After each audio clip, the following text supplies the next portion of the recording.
we are live for real this time. Sorry to everybody who showed up an hour earlier because I misscheduled the stream, but thank you for being here this evening. Hope you're all doing well. We're back to a normal desktop stream. Last week we were doing a little vertical action, test that out. Today we're back to the basics. We're going to talk about the new Ableton Live update, Live 12.3, which is currently in public beta. So we'll talk a little bit about some of the new features with that. I know some folks are excited. It's a few details. I'm curious to know what you all want to hear about the most. Which feature has got you most excited? That would be good to know. Beta run. Happy to have you here. Thank you for being here. I'm doing well, and I hope you are as well. Last week had some Creative Currents vibes. Yeah, it was feeling good. It was a nice format to test out. I guess like I didn't really see any benefit from being vertical. My YouTube partner manager person definitely recommends it, but I think she mostly recommends simultaneous wide and vertical streaming. So I think I'll try that at some point, but it's a little difficult to format a wide and vertical stream, but we'll give it a shot. Cycling Frugally, thank you for being here. Welcome, welcome, welcome. Tijuana Border Jumper as well, thank you for being here. Hope everybody's doing well. If you're just lurking in the chat, if you're just strolling in here on a Thursday evening, definitely say hello. Akoji Atsuma, welcome. Happy to have you here as well. Dancing in a Dream, hey, what's going on? Thanks for being here. Thanks for showing up. Thanks to the folks who, got scammed by the earlier scheduled stream. Apologies for that. I don't know how I did that. I don't know how that was possible. Just completely scheduled the wrong time. Maybe I was in the wrong time zone? Who knows? But here we are now. So Ableton Live has got 12.3, the 12.3 update, which is in beta. They have also launched Move update 1.6 officially launched, which doesn't have too many exciting features. We can reverse samples in the drum rack now, which is nice. There's some, project sharing stuff as well. Nothing that really caught my eye that was super important. I didn't make a video about Move Update 1.6 this time around. But as it goes on, I assume, they'll make some more incremental updates, and then maybe sometime towards the end of the year we'll get something bigger or something. But how much can they really add? I don't know, but they've done a good job supporting it so far. But with the Live 12.3 update, push updates are coming as well. Push is still in beta. I think I might switch my push over to the beta. It's kind of a pain from what I remember, but maybe that's not true. I might switch it over and do a dedicated push thing. So we're not going to be talking about push today. We'll just talk about Live 12.3. So let's give a little overview of some of the features from the article, and then we will dig in to the actual features. Alright, number one, big one, stem separation. Also let me know how the audio is. If I'm coming in strong enough, I think my levels are correct. Hopefully I'm not peaking or anything. Hopefully the background music is not too loud. Let me know. I just lowered it a little bit. Stem separation is a big one. So people have been waiting for this. I'm curious to know in chat, do you all use stem separation? I would say I don't use it very often. Maybe that's because a lot of the music that I make is meant to be made and showcased in videos, so I'm always trying to avoid any copyright situations. So what would I really stem separate? On that note, I have used a stem separator before for one of my live performances, because sometimes I shoot my live performances and I will just record to an audio recorder. I'm not recording like stems or anything. I'm just recording the audio out of my performance into a single stereo audio recorder. The problem is, like, sometimes I'm jamming in that performance and I'm not really critically thinking about the mix, and then I go back and listen to it and the mix is like a little all over the place. So I have used a stem separator before to actually take that stereo mix of my performance, blast it out into stems, and to fix some like errors that I've made. I've used the BandLab stem separator before, which is really, really good, but obviously a welcome addition to have in Ableton Live. Of course, they are very late to the game on this one, but I'm happy to see it land here. I hope, really hope that, everybody's very vocal about the things that they want from updates in Ableton Live. And oftentimes Ableton just does their own thing with features that they implement. And I feel like they make decisions, like they'll start implementing things that are popularly demanded when they have no other choice, basically. So if like literally every other DAW has stem separation, whether they like it or not, they need to implement it. And that's what they've done here. But my hope is that in the future, we don't have to wait for it to be My hope is that in the future, they can respond more to audience demand more directly, not just when, the market forces them to, is what I'll say. I don't know if that's a fair point of view to have. Panda the Torture Clown, that's a scary name. Thank you for being here. Nate G says only use stem separators in emergencies. Yeah, that's basically my use case as well.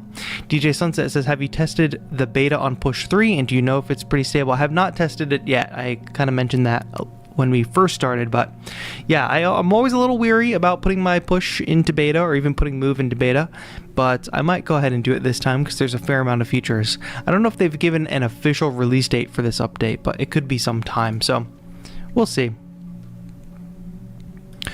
Nate G says, Ozone 12 has a new real-time stem separator, pretty CPU intensive. Interesting. I wonder if that equates to a higher quality.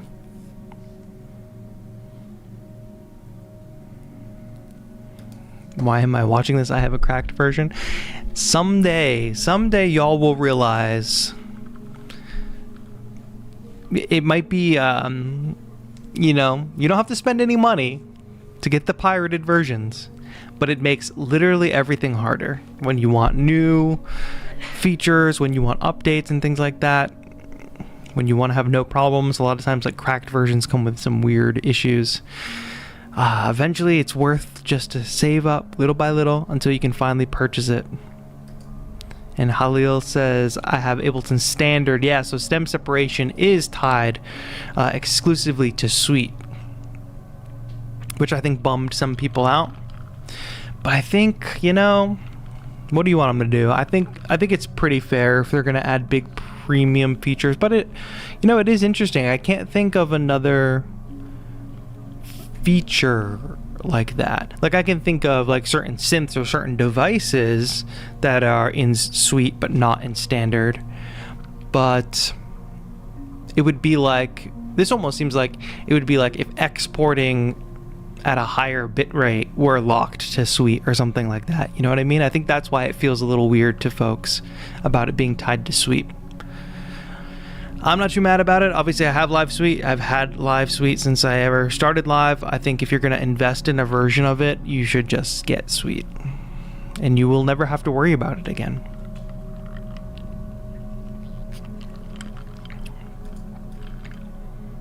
Yeah, DJ Sunset, don't be too alarmist about the beta stuff. It is possible that you can brick your move by being in the move beta. I've done it and I haven't had any issue. I think it's I don't know. They do give that warning, but I've done it before. And that's not true that there's no reversing it out of the beta. You have to kind of do a basically hard reset. There's a way out of it. Beta Run says yes, and malware, exactly. Pirated stuff always comes with that little extra spice, if you will. I see, Adam, yeah. RX is a fantastic collection of plugins. I use RX Repair Assistant anytime I have to record any kind of voiceover. I've got like an AC going in here, which you probably can't hear as I'm talking, and with some background music, it's probably not that obvious. And the SM7B is good at like noise rejection, but there's always a little bit there that I can hear. I use Repair Assistant, and it doesn't get that kind of garbled, processed vocal sound. It still sounds like a natural vocal, but it just sucks all the noise out. It's like really, really good. Any kind of video, any kind of like voiceover stuff, I'm always using that. I think offline stem separator would potentially sound better. Offline stem separator. Which ones are online? I'm not sure. Oh yeah, of course. I talked about BandLab, which is like you upload it. I don't know if that's necessarily true. I don't know if there would be any... I guess it just all depends, because if you're just... Even if you're uploading it and uploading it to some kind of cloud service, stem separation, and then re-downloading it, you could still be getting the full files. What's up, LD40? Thank you for being here. What's good? What's good? DJ Sunset says, also Teenage Engineering sent me the OP1 field and it's amazing. Do you have a video on it? I also have the OPXY they sent me in January. What are you, famous, DJ Sunset? What happened? You got the plug? You got the plug over at Teenage Engineering? What's going on? Spill the beans. Happy Thursday, Tom. Thank you for being here. Welcome, welcome, welcome. We're talking through some of the features now, but we'll actually get into showing some of them in a little bit. Swayam says, finally TAETRO decided to stream at a time when I am not stuck at work doing experiments in the lab. But tell me what kind of experiments you're working on. Are we doing chemistry experiments? Very interesting. No, but I was live this time last week. Don't forget. Hello everybody, if you're just trickling in or if you're new here, my name is TAETRO. We are usually live every Thursday evening, or at least every Thursday. Sometimes we switch it up and do a morning stream. Talking about music tech, talking about art, talking about inspiration. Today we are talking about the Ableton Live 12.3 new features, which is currently in beta. I believe it's a public beta, so some of y'all can get in on this. Well, stem separation is number one, so we'll come back to that in a moment. Splice integration, which is very interesting. I wonder what is the interest level on this? Are we hot? Are we cold? Are we lukewarm? Or are we just room temperature water on this one? I'm an avid Splice user. It wasn't that sort of arduous to use Splice in conjunction with Live before, but this kind of direct integration is really cool. And I will show off the search with sound feature in a bit, because it's like, I was like a little skeptical that it was like kind of gimmicky, but I tried it and I was like, this actually kind of worked really well. This is probably in my mind the best feature. Bounce groups, so you can have a group and you can just bounce it, so you can like group a bunch of sounds. You used to have to go individually freeze and flatten, but now we have bounce, so you have to bounce every single layer, or like route the audio and do resampling. Now we can just bounce the groups, which we really like, and paste bounced audio, which is really cool. We'll experiment with that as well. All right, updated devices. So the AutoPan Tremolo, they basically, the way I always used AutoPan as sort of like a tremolo, so I'm glad that they kind of just baked it in now, but they've kind of added more to it than just that. So we'll dig into that too. This is really cool. There's more stuff from IFTA coming to, oh, interesting. I thought this was just for push, but new stuff by IFTA. I didn't realize that. We're gonna have to get that. I thought these were the push devices. Oh, they made some improvements to expressive chords, which is really good. And then there's going to be new stuff for push. Note and move, like I said, move already got to 1.6, which is good.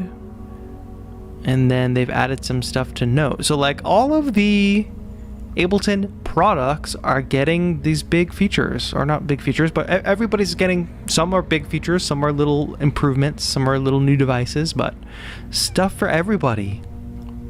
Any Note users out there, by the way? Can you freeze tracks that are being sidechained? I think you still probably cannot do that, unfortunately. But I always just take the sidechain off, freeze it, and put the sidechain back on. You wouldn't really want to anyway.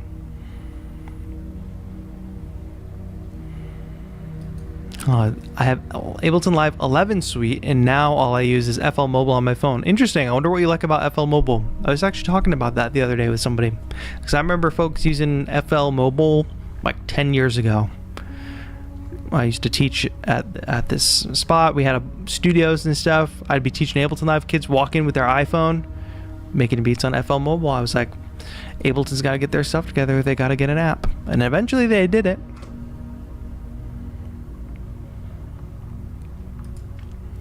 Oh, Swayam says, material science, not chemistry. If you have questions about polymers/polymer composites, I'm your man. I got to know all about the polymers.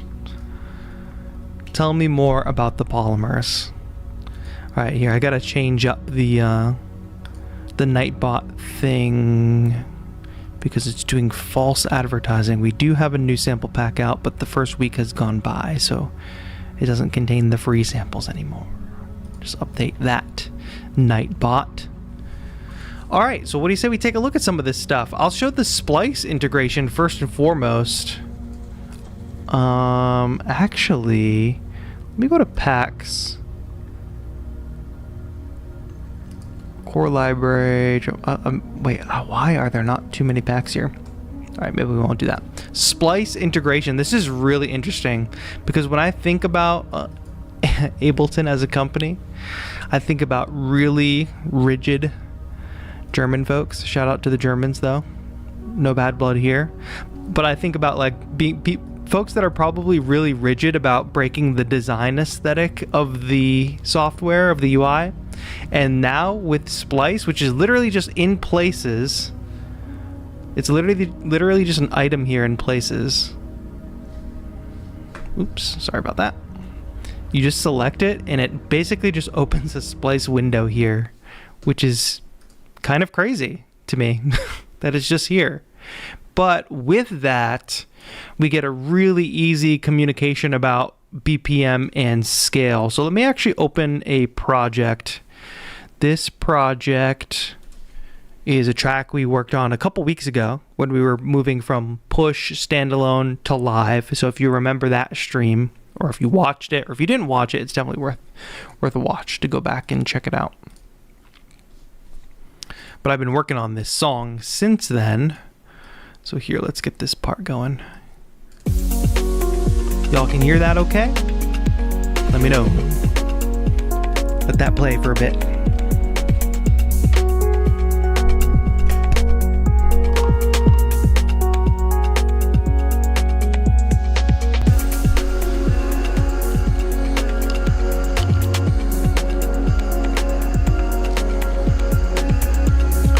All right, so let's go to the home section. And let's say I was looking for samples to go with that tune. All I gotta do is highlight this section of my music, which is MIDI, audio, everything. Click and drag it in here. It'll do a quick export of that section, which in itself is pretty crazy. And then it quickly just references the sound. This is the segment of sound that it's using. This little section is the reference. And then we get a bunch of samples that it thinks may fit in with the song. It clearly thinks this is a super electronic-y kind of song. But yeah, it's putting everything in the same key. So you can see that this sample is originally in E. It's labeled E. And then down here, you can see the key +2. So it's transposing it. +2 semitones. So let's just test this. If I decide I want this sample. Wait, do I already have this sample? Oh. Wait, do I have all these samples? Am I only searching my library? Or does it just automatically spend a credit when I click and drag a sample in? That's interesting, because I think I don't have those samples. Interesting, because usually there's a little download button, spend the credit button. But here, I'm not seeing that, which is interesting. It's like a quick way to spend your credits, I guess. And it's not showing me how many credits I have either, I think. Interesting, interesting. Okay, regardless, we brought this sample in. The sample's originally in E. If I take a look down here, we can see that it's been transposed and it's been warped. It's transposed +2 semitones, so it did that automatically. And also I'm happy to see that it's using my default warp mode when it does that. So my default warp mode is complex. So I'm stoked that it didn't just default to Beats warp mode. So you just drag a sample in. And, you know, it's in key, it's in time, and this is based on suggested samples, suggested sound reference. So I'm not going to add this to my song, but it's definitely a sound that I can understand why it picked this sound from the reference.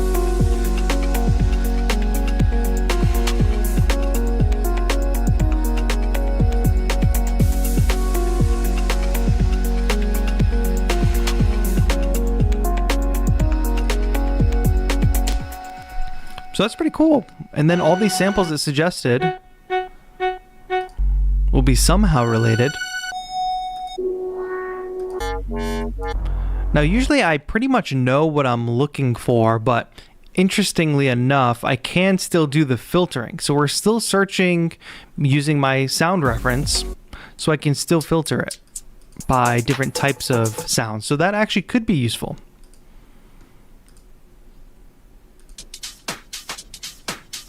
Probably using the BPM to be like, okay, you're at 120 BPM, so maybe this drum loop will work. I assume that that's the logic. Boom.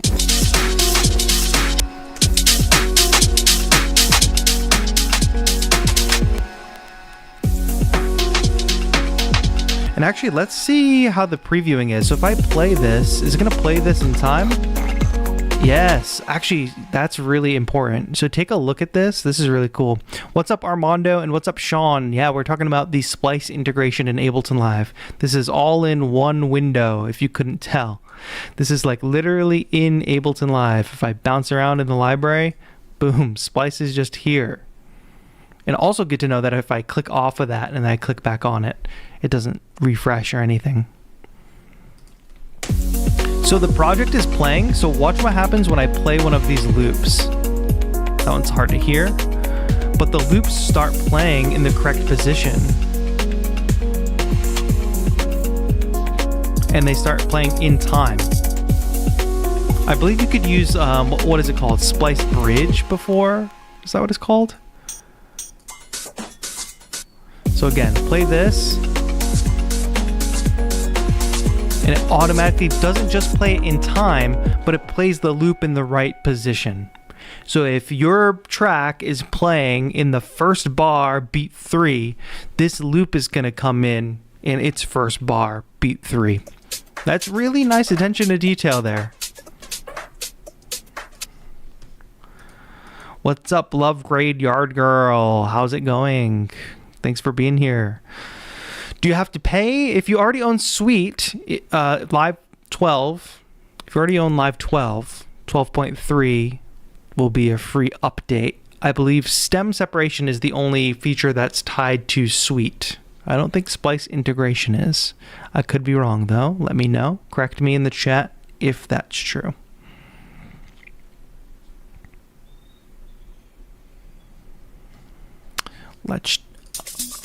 So what do we think of Splice integration? I think it's more than just opening up Splice in the same window as Live, you know, which I'm impressed by. It's got a lot of other benefits to it. Just got Ableton Standard. What should I try first? You should try just going to make some music, my friend. The Drift synth is fantastic. I would definitely recommend that. Don't sleep on like whatever packs come with Standard. It's hard for me to remember what comes with each individual version of Live, but yeah, don't sleep on all the included packs. Don't sleep on the Drift synth for sure. All these icons were updated, by the way. They're still super tiny, but they did get updated. Don't worry.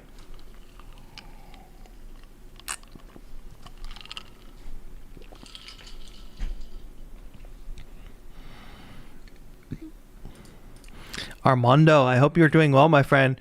Hang back, just chill for a bit. We're going to talk more about the live 12.3 update. So I know you got a lot of interesting questions, but hang on to them for now, and let's focus on the topic at hand. John Adams says Launchpad Pro Mark III just came today. Still on light version though. I would definitely upgrade if I were you to a higher version of Live. But that's great about the Launchpad Pro. I don't know if you have any hardware, but the Launchpad Pro is fantastic for controlling hardware. It's a great sequencer, and the components software, which you can download or you can use it in the web interface, really good for the Launchpad components. Novation is really good with their components software about like you being able to customize your controllers and stuff.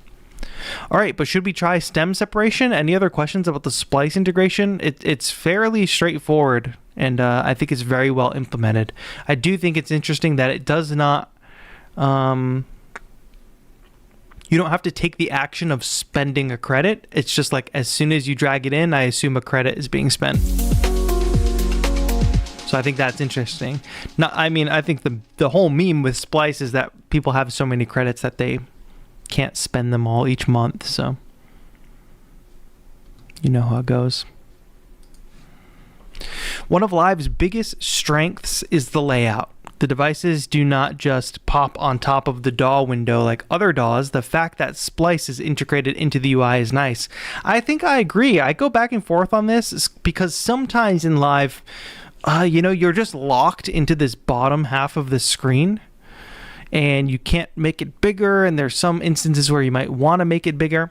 And when they've added the ability to bring the mixer in, now the screen gets a little cluttered. But you're right that it does all fit into the frame, and I haven't really had a lot of experience with things like FL Studio or Logic, but when I see people working on those things and it's got those pop-up windows, it does feel a bit jarring. Like that makes it feel a little bit overwhelming. But I think that users of those DAWs would say, God, why can't I pop everything out into a window in Ableton Live? I guarantee that's what those folks think, Speedy Solver Sam says, what is your favorite piece of gear to use with the SP404 besides the Move? I mean, it's hard to say like what's my favorite piece of gear to use with the 404, because you can use anything with the 404. That desk, which way is it? That desk behind me is where the 404 is. It's kind of dark, so I don't know if you can see it, but that's where I run all my hardware stuff or just do experimental things with pedals. Everything over there runs through the SP404. So it's less like I have a favorite piece of gear to run through the 404 and more just that it's a tried and true great piece of gear that is just seamlessly easy to sample things on. I don't think I have a favorite piece of gear necessarily to use with it. Hopefully that makes sense, because I'm always running a bunch of things through it, which I'll have a new video on that stuff soon. I've got the Orbita. I don't know if you all have seen the video that went up today. Here, let me find it for you. Not up today. Was it up today? Let me find it. Maybe yesterday. Yeah, tell me what you all think of this, because I am going to make a full-length video about it, combining it with some other gear. But check this out. Piece of music tech. It's one of the most unique sequencers I've ever seen. It uses magnetic. Oh, I didn't mean to do that. This is a cool piece of music tech. Sorry. It's one of the most unique sequencers I've ever seen. It uses magnetic chips with different colors. Why is the representing audio different scuffed? notes, and the rings represent octaves. You can change the speed and record speed changes. You can also mute specific rings, and you can record those mutes as well, like automation. This is for sure the most hypnotizing sequencer I've ever used. But it's pretty cool because it's got MIDI TRS out as well as USB. Very kind of fun piece of gear. So let me know what y'all think of that, because full-length video on that is coming soon. Just wait. That is wild. I agree. I saw that the Orbita at NAMM maybe 2 or 3 years ago now. So I got on their mailing list and I got the early bird pricing, which I was stoked about.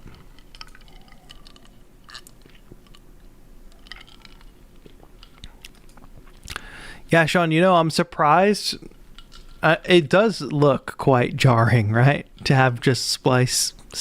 But hey, I'll take it. I'd rather they not be like super, not stringent, but super, whatever the word is, strict about like design. Because if they were super strict about design, it would probably mean that we were not going to get Splice integrated in. But it's great that somebody won that battle, because I guarantee there was somebody in the company that was like, we can't put this in here, it's going to mess with our design. What in-ear where's that chat? What in-ear monitors do you recommend? You should check my shorts. I just recently recommended some MS2 Pros, which I think sound fantastic and are good for a budget. All right, let's move on to stem separation. So for this, I'm going to open up a new live set. I'm not saving that. What is your most used piece of gear right now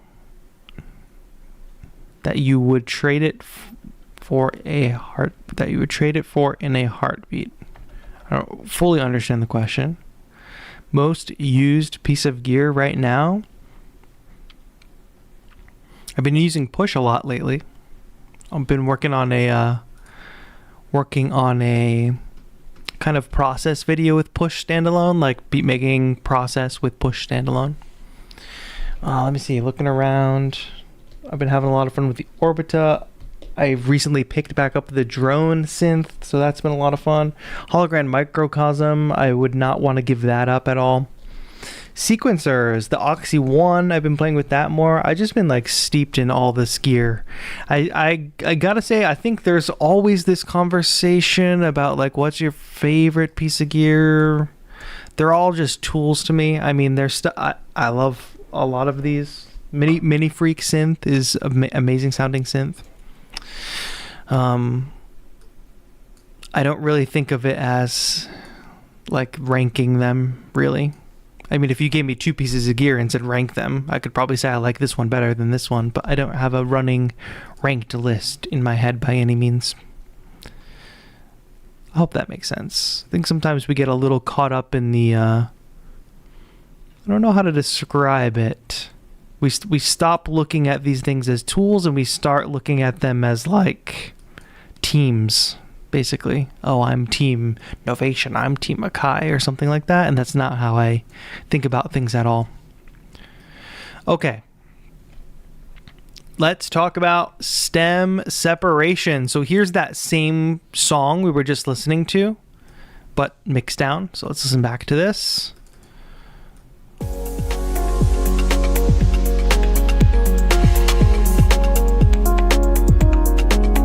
It's interesting because it's not your typical, I don't really know, like stem separation has got to be so difficult from whoever has to design the AI perspective, because there could be so many different types of layers. But regardless, if I right click on this and we find separate stems into new audio tracks, here it gives us 4 different stems that we can get. So already this is kind of like more bare bones than other stem separators. Many stem separators now have 6 or more layers. Even BandLab has that. So I'm interested to see if they will expand this.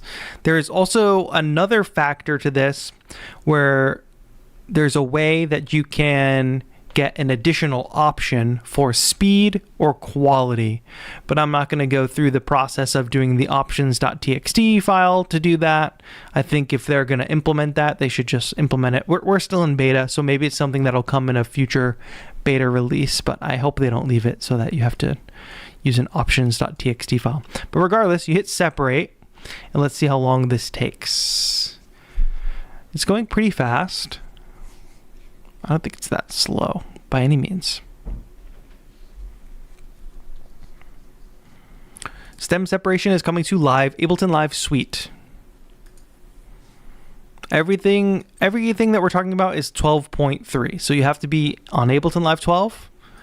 Stem separation specifically is coming to Ableton Live Suite. So they've done this kind of nice feature. They've started doing it with bounce in place and stuff as well, where you do the action and then the source material gets automatically muted, or they turn this clip off, which I think is a nice, really nice design touch. So now we have these stems separated, which is interesting because most everything in this track ends up being others besides the drums. A lot of the noise and field recording stuff gets lumped in with the drums on this.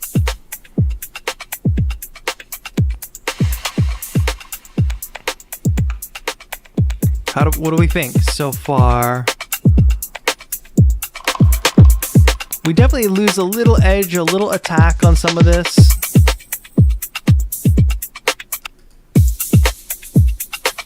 It's not awful.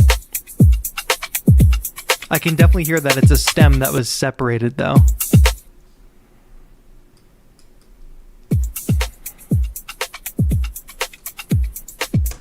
And then we've got the bass, which in this song there's just a sub bass, so it can't be that difficult to grab. Others, we already talked about that. And here, vocals in this track, the vocals are like a vocal chop.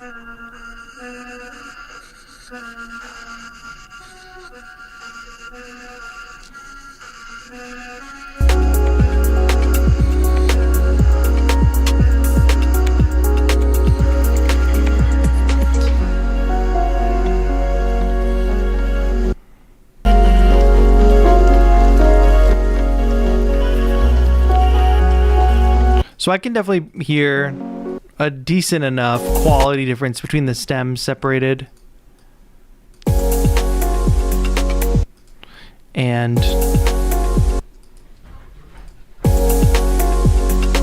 the original version. I think we lose a little bit of top end.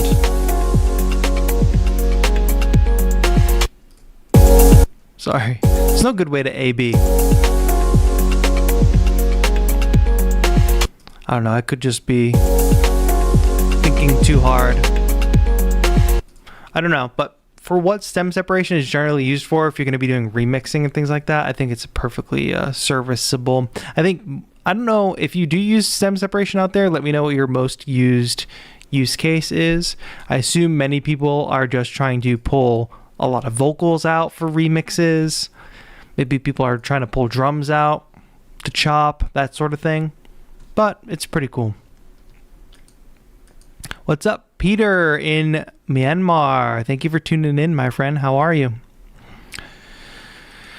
Swayam says, they are all just tools. At the end of the day, the end goal is to make music and have a good time. Exactly. And if you're doing that, how can you complain? Daniel, what's good, Daniel? Bro, I love your videos so much. I have learned a lot from you. God bless. Thank you, my friend Daniel. Thank you for tuning in. How granular can the separations be? Well, you just saw it. We got vocals, drums, bass, and other. I would like to see a couple more layers added onto there. It would be cool. But, you know, it's not awful, gets the job done. Yeah, I would definitely have to agree. Let's open up another project. I actually don't know what would be a good project to open. In fact, I don't know what this is. This is like a new project I was working on for something. Let's open it up. We don't need those stems anymore. We should try a little bounce in place. We should try to paste bounce as well. We should try the new Tremolo. Yeah, this is a new track I've been working on with Push. Okay, let's just bring this all over into arrangement view so we can get a better look at everything. Just bring this scene over.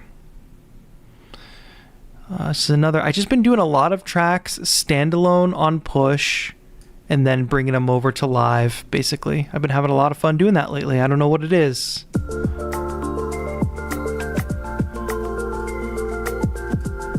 Okay, so like here's a great I'm not going to save this as it is, but what we have here is a group, which is just kind of multiple layers of keys. One is panned hard left, one is panned hard right.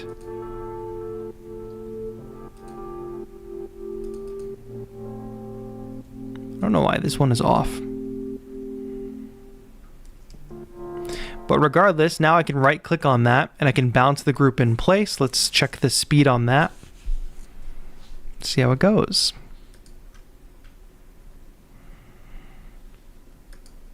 I am making a final announcement. This is your final announcement.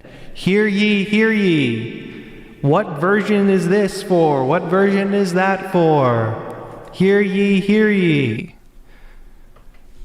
All of these updates are coming for Live 12. You must have Live 12 to be getting updates. I think everybody pretty much understands that part. Stem separation is specifically tied to Ableton Live Suite. As far as I know, all of these other features will come to all of the versions of Live. And when I mean all of the versions of Live, I mean all of the versions of Live 12. This is Live 12.3. Okay, so we have bounced that group in place. It's not much to write home about in this instance, but like, actually, here you go. Be cooler to do it with drums, I guess. I do wish that it had retained the original group. That's interesting that it did not. So maybe I would just duplicate the group for now to just retain the original stems. I don't necessarily need to do that though. But these drums, a lot of different parts of these drums.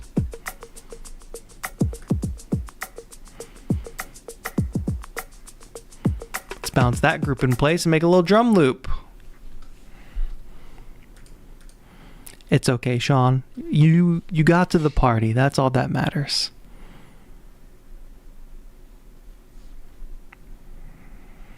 All right, let's bounce these drum stems. So this has been a thing that a lot of people have wanted for a long time. It's just like a matter of convenience, because there's a lot to do with, like, if you make a full group, there's a lot of reasons you might want to bounce that group and just have a single sample out of it, because a group can be a mixing tool, not just an organization tool or not just a processing tool. So for making samples, this will be super great, because you can make, samples with multiple tracks.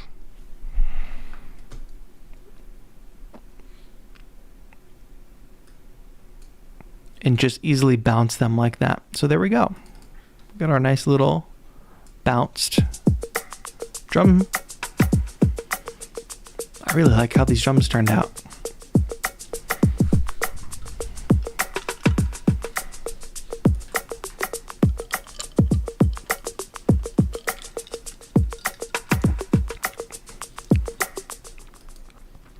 Lescan, thank you for this little tip. Okay.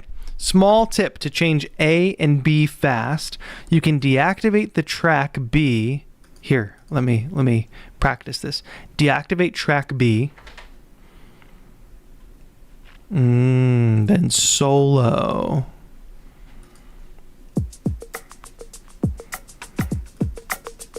So smart. So smart. Thank you for helping me with that.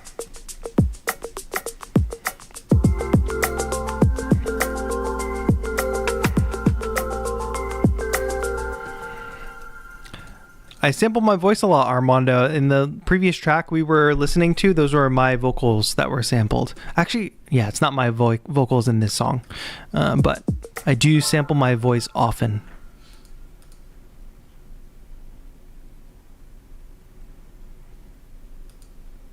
Feel like the only person who dislikes the Splice feature. I hate being invited to spend money with something I paid for. That's a super cynical take, my friend. I mean, I think you gotta look at it more like, hey, I don't use Splice, but that's great for people who do use Splice. Nobody's like telling you that you have to buy into something. And I do believe somewhere in this So right in the settings, actually, under library, you can turn off show splice and it won't even show up in your sidebar anymore. So you can turn it off. Try not to get too caught up in the super cynical takes.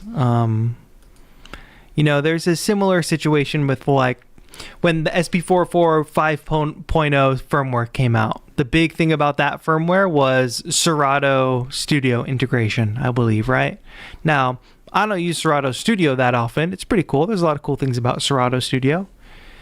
However, there was also a lot of people like shitting on Roland for doing that because it didn't apply to them. But meanwhile, there's a bunch of people who use Serato Studio that are like, this is great.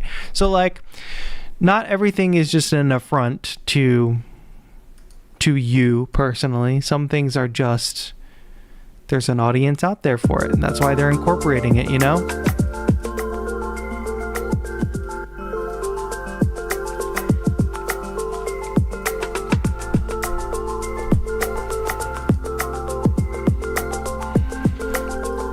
But yeah, if you don't use Splice, you can just turn it off in the settings. You'll be good to go.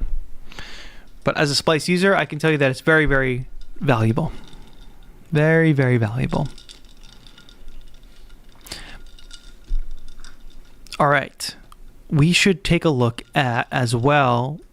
Let's see if this works, actually. I haven't tried this one yet. If I highlight this section and I hit copy, and then I go over here, somewhere down here. How do I...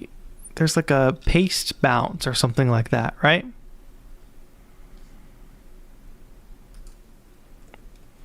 I'm copying this clip. Bounce to new track. Now, how do I do the paste?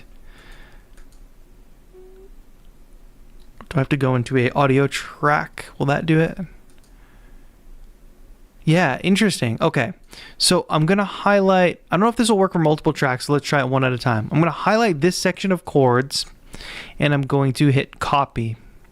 Then I'm going to go into this empty audio track, and I'm just going to click paste bounced audio. This is kind of crazy. Oh yeah, I grabbed the ARP. That was fast. Now let me see what happens if I select multiple tracks. Is it really gonna work? Copy, then go here, and then paste. Oh, I cannot paste that bounced audio. Interesting. I wonder why. Let me see if I do it with just 2 MIDI tracks. Copy, and then yeah, paste bounce audio doesn't show up. So it seems like that only shows up for single tracks. Yeah, so you cannot do it multiple tracks at a time. I was wondering if that would work, but it seems like you just highlight a region, select a clip, whatever, hit copy, paste bounced audio into an audio track. And that was like a 16 bar loop there, so that didn't take too long. 8 bar loop, sorry. That's pretty crazy. Valid says try as a group. Okay, good idea. Well, I guess that would be bounce. Yeah, it is different. Yeah, you're right. So you think if I do like that, or maybe like this, and then hit copy, and then in theory I could paste. Oh, come on, Valid. Were you right? Huh. Something happened. Interesting. There's nothing. Let's try this again.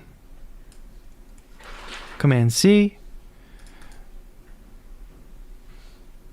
Yeah, and that's grayed out. Command Shift V. It's very interesting. So yeah, it kind of did work. Valid. But not in the way we would hope. It just like pastes nothing. Maybe that's a bug, or maybe that's just like not how it's intended to work. Interesting though. Would be cool if that could work.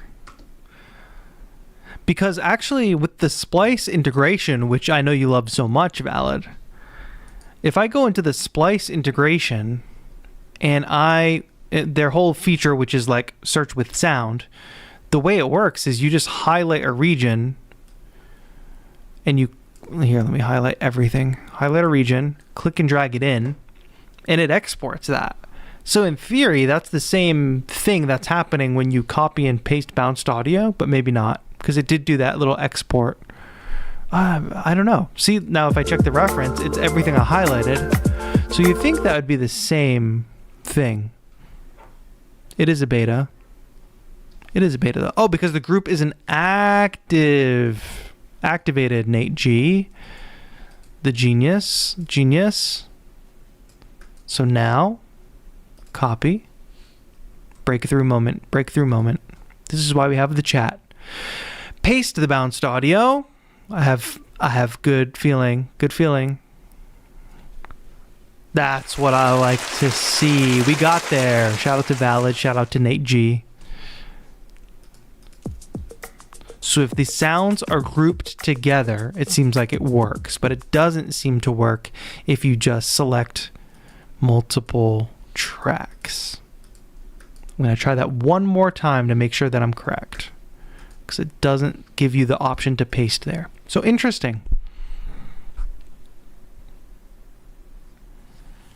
Maybe you could bounce 2 tracks if you had 2 blank audio tracks. So you think it's going to keep them separated. It's not going to bounce them together. I'll give it a try. That makes a little bit of sense. I wouldn't expect it to work that way. So here we've got 3 tracks. I'm hitting Command C. So in this theory, I should be able to paste here, and it's got plenty of room. Yeah, but it still doesn't show up as an option, unfortunately. Interesting.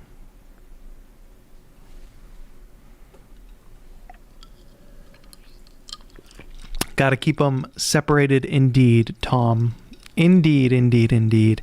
Hail Nomad, thank you for jumping in. Says, just downloading the new Push 3 update, 12.3b9. Let me know how it goes, my friend, because I gotta update mine as well.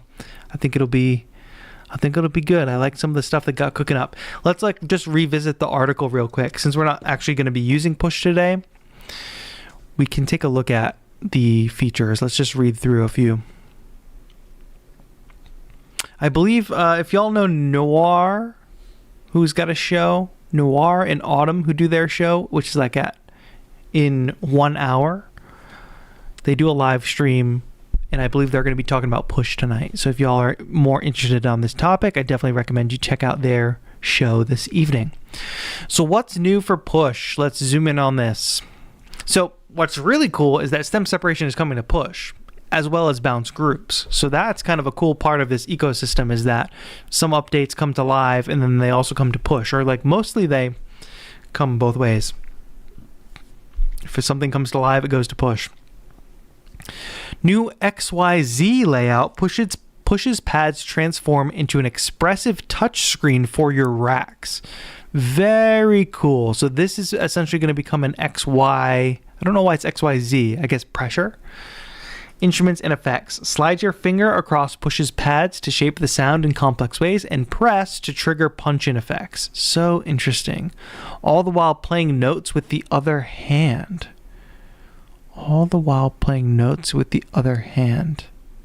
That's very interesting. Every device comes with bold musical pre-mappings to get you started right away, but you can go deeper by creating racks and assigning your own custom macros.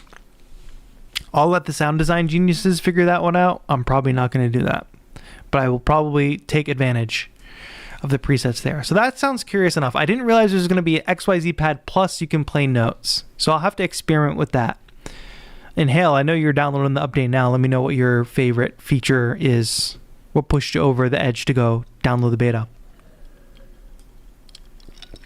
Rhythm Generator is a new drum rack layout which makes one of Live's that makes one of Live's generative MIDI tools playable on Push 3.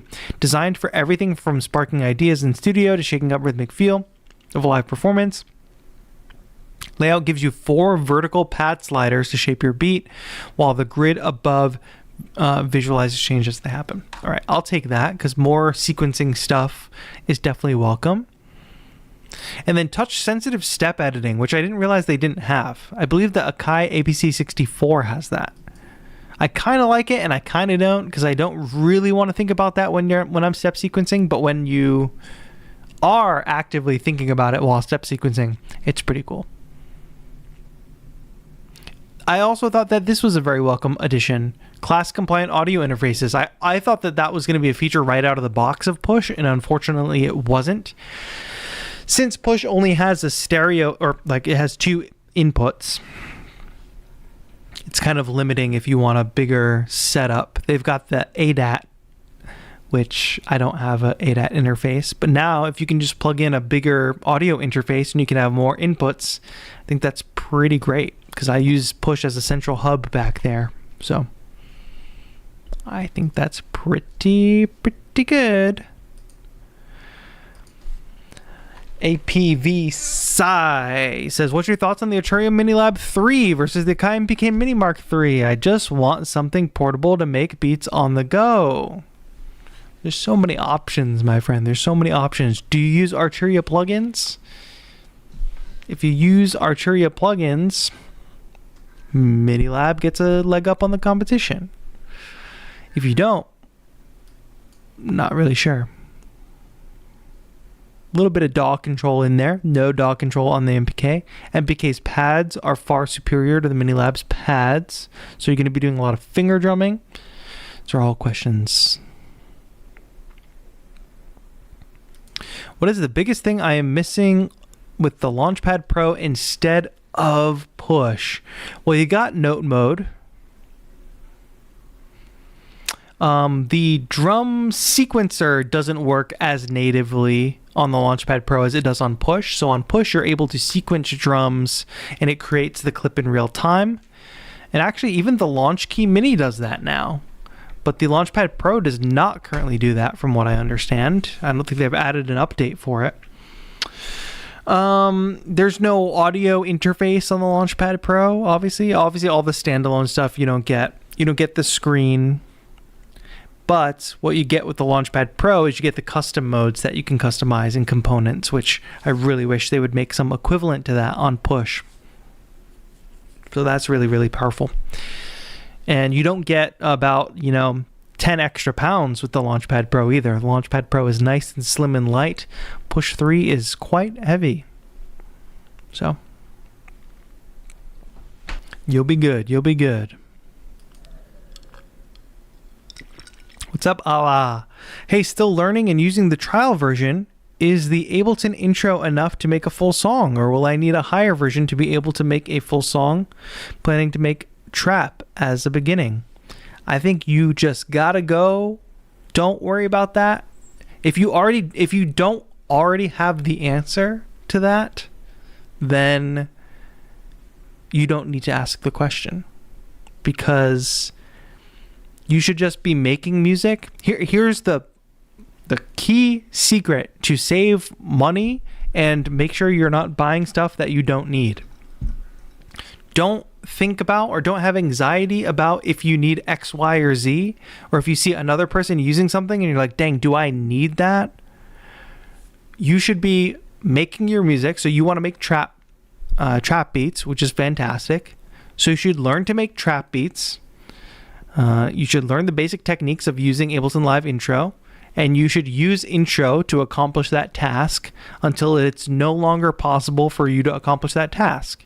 When you hit a wall, when you hit some kind of limitation that you can't live without or you can't work around, then that's the time to buy something. That's the time to upgrade. That's the time to, grab a plugin. You definitely don't need to buy a thing. You don't need to, if you need to come up with a reason to buy a thing rather than actually have a problem to solve, then that's a red flag. So don't have anxiety about whether this is good enough or that is good enough. Just go make the thing and then see what problems you run into and see what problems you can solve. You'll learn more by solving problems than buying things, for sure. How often do you find yourself using the Rolly C board, and how useful is it when working in live? It's not really about like it being useful. It's about just having a variety of input methods at my disposal. So if I have this 2-rack keyboard stand here, I might as well keep the C board here, because I might not always have an MPE controller in front of me. So just having it always here. So there's sometimes I feel like reaching for it. It's usually for like kind of a special occasion, or I have to have that specific thought. It's not as utilitarian as a specific like just straight up launch keyboard, you know? So it's something to use for a special occasion.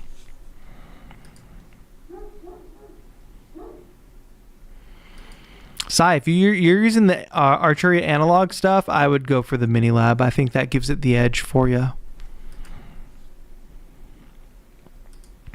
Ah, yes, good point, Hale. With the addition of being able to use the class-compliant interfaces, we'll now be able to use XLR mics with the interfaces with push. So that's cool.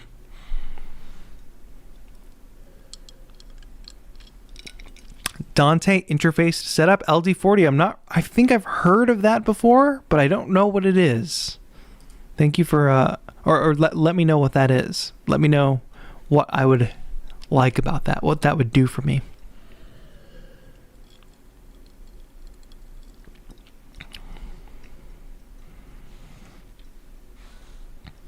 I got you, Allah, I got you.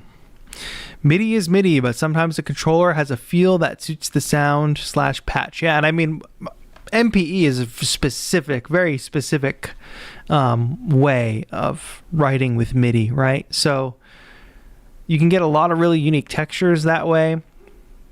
Sometimes you want like a specific kind of swell, or I think about equator, right? I think about the sounds that come in equator. Sometimes I might want to use one of those specific sounds, or Ableton's wavetable, for instance, you know. Sometimes I am looking for that MPE kind of experience. Frisco Pisco, will the new update include the push 2? Probably not. I do see a lot of folks that are like, oh, I'm on Live 11 or I'm on push 2. Like, am I going to get these updates? I don't think that's like how these things usually work in any industry. So it's really interesting to see those questions pop up. I do not think they're continuing to give up some of the same updates to push 2, but a lot of the updates that are coming to push 3 revolve around standalone. So that would be the main reason I would say they're probably not coming to push 2.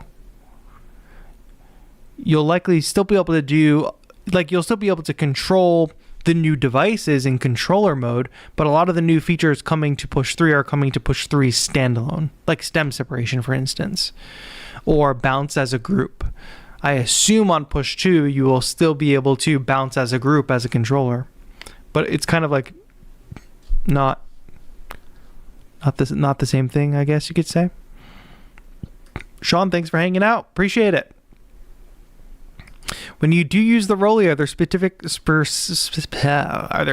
types of sounds or instruments you tend to use? Yeah, you're right. I did answer your question. Yeah, the equator stuff is fantastic. Drift and wavetable are MPE, that sort of thing.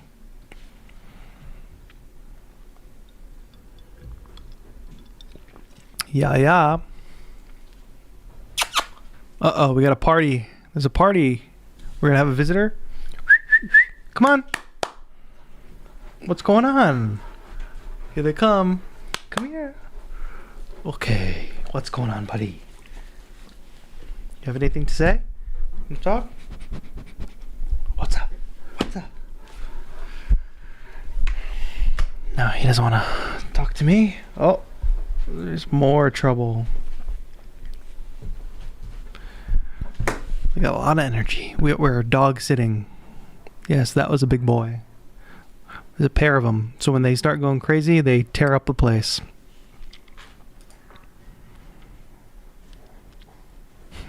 I don't know what these words mean, Hail Nomad. I don't know what the RME UCX2 is. What do you usually do when you are looking for inspiration for a track? It's hard. I just sit down and start playing, I think. I think if you think about like tempo, what feel, what genre, at least that gives you some kind of box to fit in. You can break out of the box later, but starting with just a blank slate, no ideas, is kind of daunting, right? So try to funnel yourself into a specific genre or mood or tempo, and then go from there, and just start doing like the easiest part. Like if you want to just load up a synth and play some chords, just do that and start jamming on the keyboard. If you want to start with drums, just program a basic drum loop and then go from having it being basic to having it be a little more unique, that sort of thing.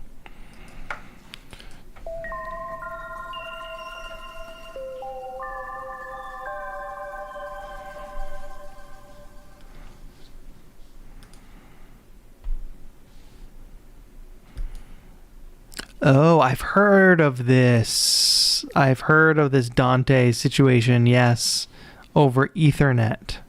It's kind of crazy. I forget why I was reading about that. Running audio over Ethernet. It's wild to me. Is Push 3 a synth or just a controller? And what would you say is a good synth hardware for experimental production? So there's two different versions of Push 3.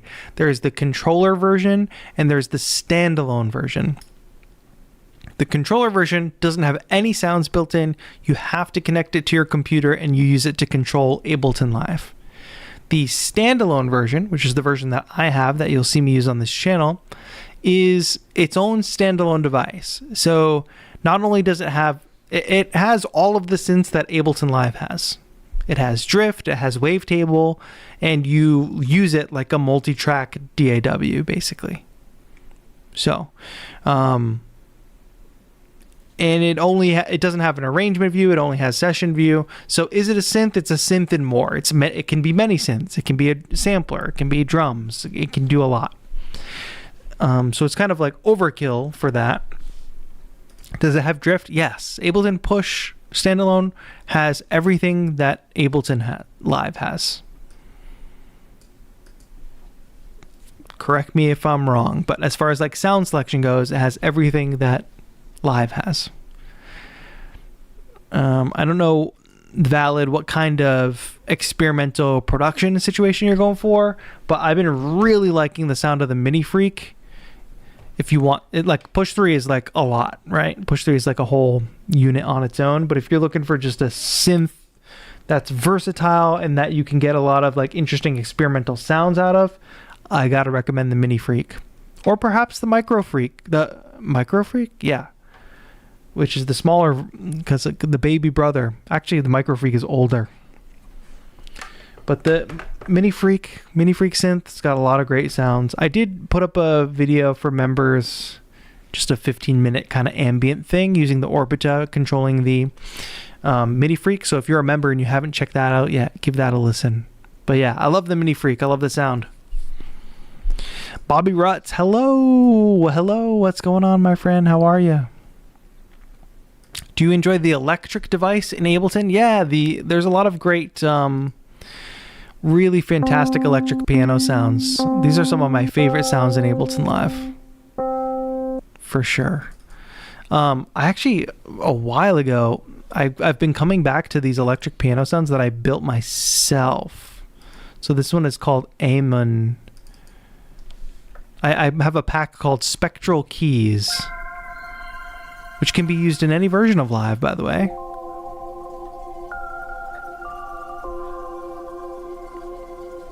But basically there are these keyboard sounds that have just a lot of texture.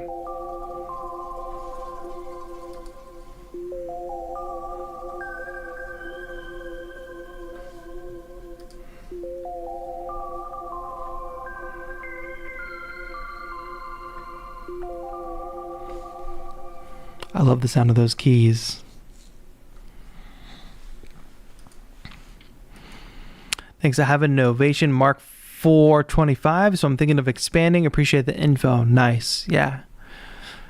Very cool. Very cool. Yeah. A synth, getting your first synth it's going to be a lot of fun. It becomes a bit of a rabbit hole, but I'm a fan of the Mini Freak. I don't know if people have other kind of first synth suggestions. There's a lot of great stuff out there.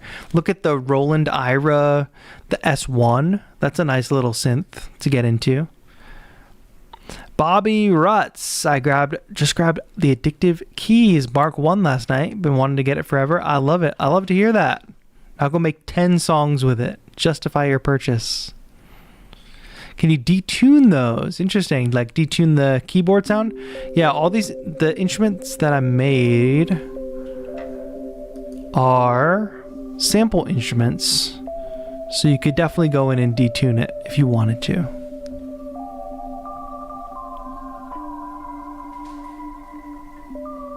In fact, there's an LFO doing a bit of detuning on this. And I've got a pitch drift macro there. I forgot. I made these so long ago that I have basically forgotten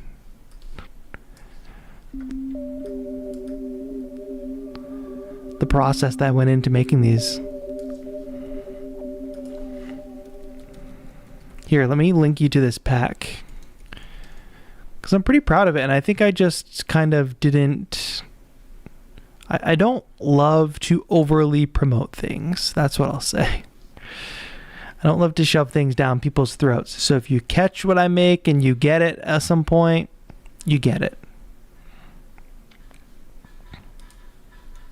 Here you go. There's a link to the Spectral Keys. They work on push and stuff too. So this project that we're in right now was made. Everything you're hearing right now came completely from push.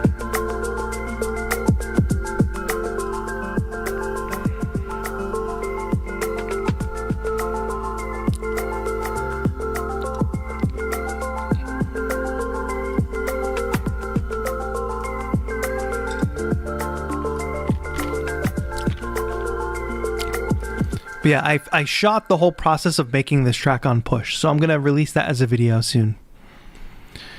I thought I had a problem with capturing the audio. Like I recorded like basically 2 hours of working on push 3, 2 separate 1 hour long sessions, and then I just got all the footage off the cards today, and I just had recorded it a little softly, but I thought I had basically lost all the audio for a 2 hour video.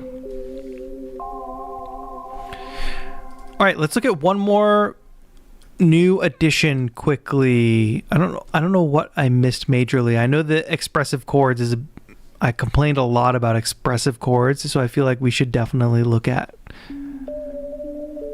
the changes they made. But let's first go to the new auto pan tremolo. I'll put this on this keyboard instrument. So auto pan is pretty kind of standard situation, right? Just bounces between our ears if you're listening in stereo. Pretty cool, right? Pretty standard. Let me pull the pitch drift down. But what I would often do is take these, instead of using it as an auto pan, I would put the shapes in sync with each other. So it just became a tremolo.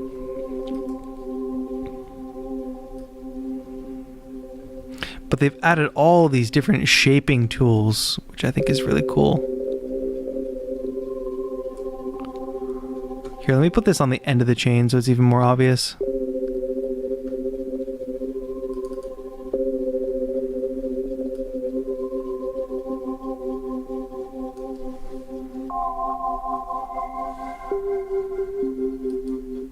We can get a little bit of drive as well in here.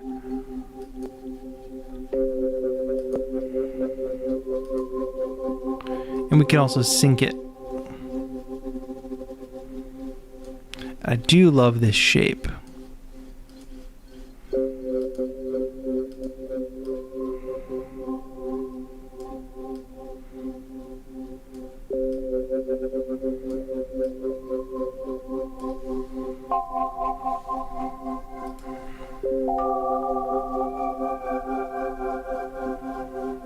Something that could be cool to automate for sure. If you automate the rate,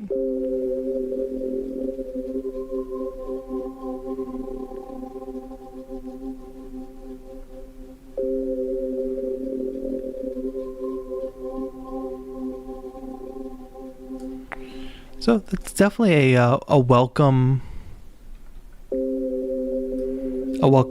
improvement. They did add all of that cool stuff also to the auto pan side, I should say.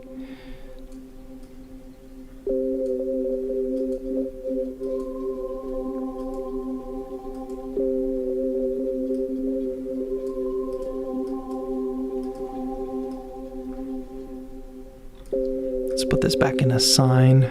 There we go. We can sort of like offset these from each other.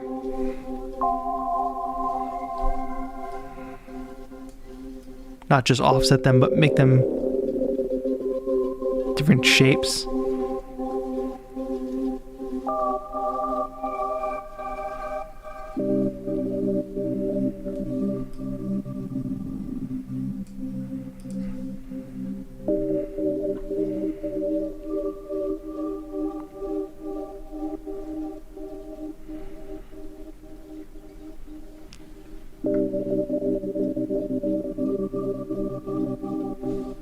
I think it's pretty cool. Definitely, like I said, a welcome upgrade. Let's grab expressive chords and let's see if they've kind of fixed some of the what I would call issues with it.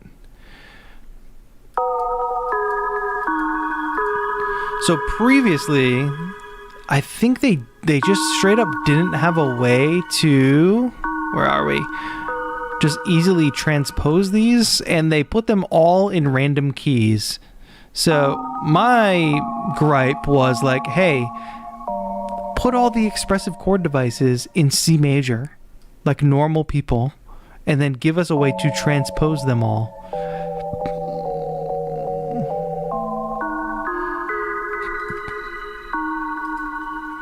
But I do not think they heeded my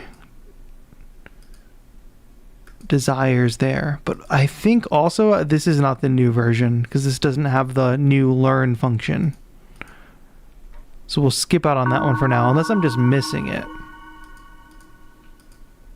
Yeah, because in the new version there is a learn function where instead of importing clips, you can actually play keys and have it learn the chord. But I think I have to download. I guess that didn't come with the beta, or I probably have to download expressive chords again. I'm not sure.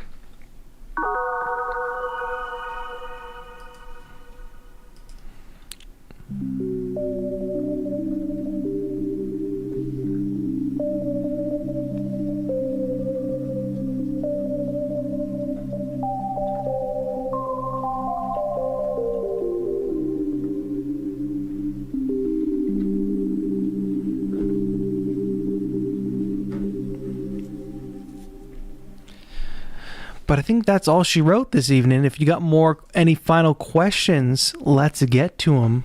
I'm pretty excited for Live 12.3, I must say. Most used plugin right now? Oh, that's interesting. Since I've been working with Push 3 a lot, I haven't been using a lot of external stuff. I just did some stuff with Baby Audio for their new techno drum machine. I'm finding that to be a lot of fun. I'm just looking at some previous projects and trying to think about that. Oh, Pure Lo-Fi by Arturia by a long shot. I mean, look at this.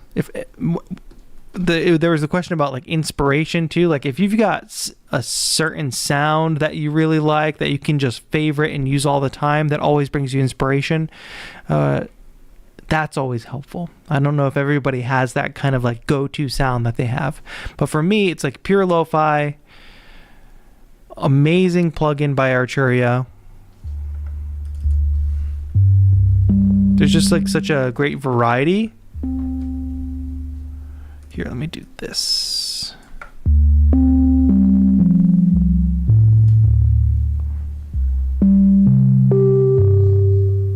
So many fantastic sounds, not just keyboard sounds.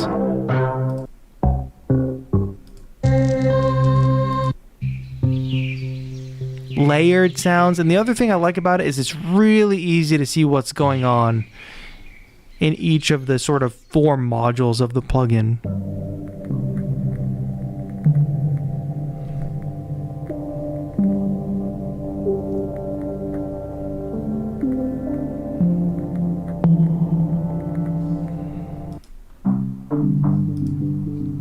Hail Nomad says Deckard's Dream is my favorite. Here, let's find that, because that is a fantastic sound. Deckard, where are you? Is Deckard's tapes? Why is it not showing up in all? Ah. Listen to that.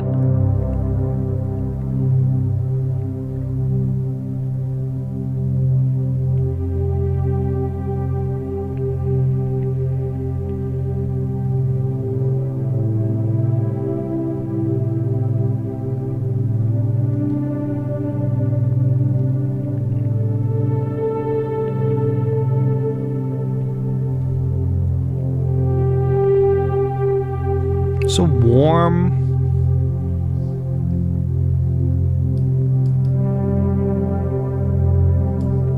That little frying egg sound in there.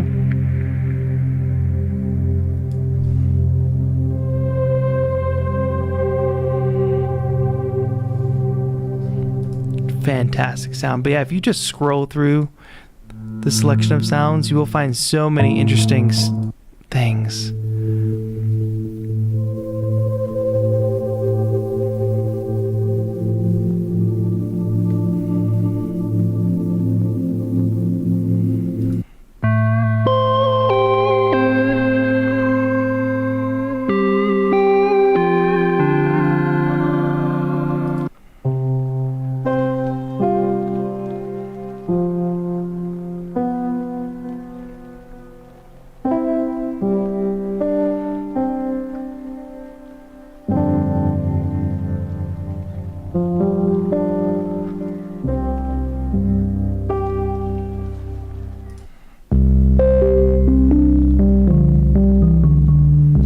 Yeah, so that's got to be, I guess, my most used plugin right now. But all right, y'all, that's all she wrote for this evening. I hope you're doing well. Let me grab that. You gotta watch this stream later. Noir, where is Noir and Autumn? They do a show every Thursday evening. I'll send you this link right now. They're going to be doing it at the top of the next hour. And they're going to talk more about Push, it seems. They talk about all kinds of gear stuff on their show. Gear, music stuff. So go set a reminder. Set a notification to watch that show. Let them know TAETRO sent you. And that'll be it, my friends. We'll be back again next week. I'm working on editing some more videos for you all. I'm having a good time doing it. That's why I was actually like, I checked on the stream page at 7 p.m. today, and I was like, oh, shoot, I scheduled the wrong time because I was editing a video during that time. So, Speedy Solver Sam says, are you going to try to do another ambient radio stream? I don't know. Did you enjoy it? I might do another one soon. I got an idea for the format on it. Probably won't do vertical again, but I've got an idea. We shall see. I'm glad, Sam. I'm glad you really liked it. Yeah, I'll try to do more. I have a whole show idea based on the concept. It's just a matter of launching it. You know, YouTube is a fickle beast. If you deviate from the content it expects you to do, it like doesn't reward experimentation like that. But thank you all for supporting. Shout out LD40 Productions. Thank you so much for that super chat. I really appreciate it. If y'all do want to support the channel, becoming a channel member is the best way to do it. And you always get, there's like members only content. There's free downloads. There's members only workshops that you can go back and watch that are like 2-hour long form instructional things. The Launch Key Mini for Beginner series, every new episode is coming out early for members. So there's a lot of good stuff. A lot of good stuff for you all in the pipeline. But thank you all. Hell Nomad, keep this time, please. Yes, I'll try. I'm trying to be fair to all the time zones, you know. Could you try it with the 404 next time? Yeah, we'll try to get some 404 stuff happening in here soon. Thank you, Beta Run, for being here. Thanks, everybody. I will see you next time. Thanks for hanging out. This has been TAETRO. Have a good one.